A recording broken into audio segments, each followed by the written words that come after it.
ayan. Dalawa lang ang pwedeng kainin mo, Kisang. Ayan, ito. Tsaka ito.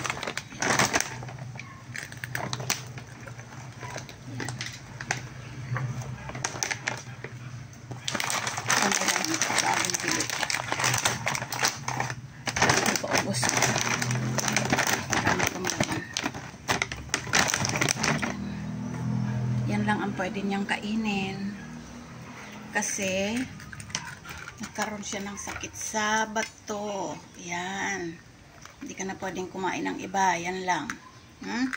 Bibi, sobrang mahal ng mga gamot mo. Wala nang pwedeng kainin yan, kundi yan lang.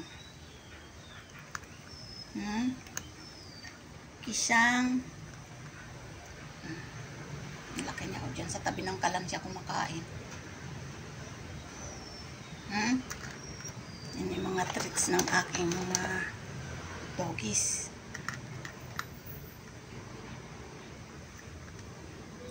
Kain lang. Damihan ng kain para healthy. Saksang. Kain lang ng kain. Toon, dami mo pang pagkain na dumating. Yan.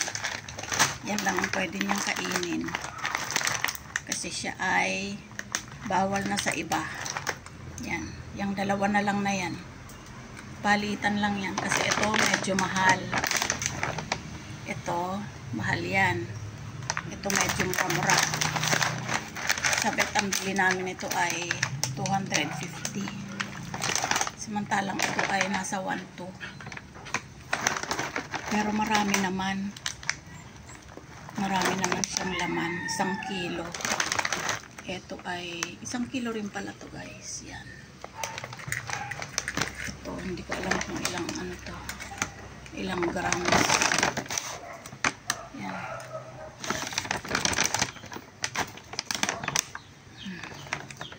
Medyo malaki siya. Yan. No, medyo malaki siya. Mas maraming laman. Oh, tapos ka na? May tira ka na naman?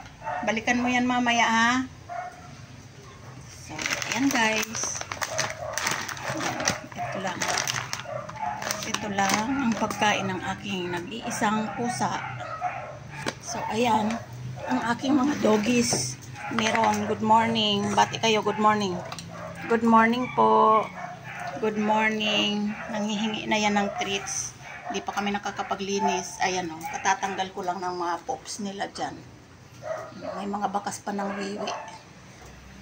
So, sa mga nagtatanong kung saan umiihi si Choco, ang aking mga alaga, dyan po, sa tapat ng refrigerator. Diyan nagpupupo, diyan nagbiwiwi. Yung mga yan, oh, yan, lalo na yan, oh, ang kitera yan. Diyan yan nagwiwiwi. So, good morning po. Good morning ka ba? Wala ka pa sa mood? Ay, nasa mood. Good morning daw po. Good morning.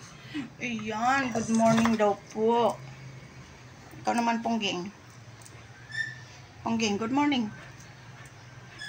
Bye-bye na, Clover. Bye-bye po. Yan po yung pagkain ng aming nag-iisang prinsesang pusa. Bye-bye.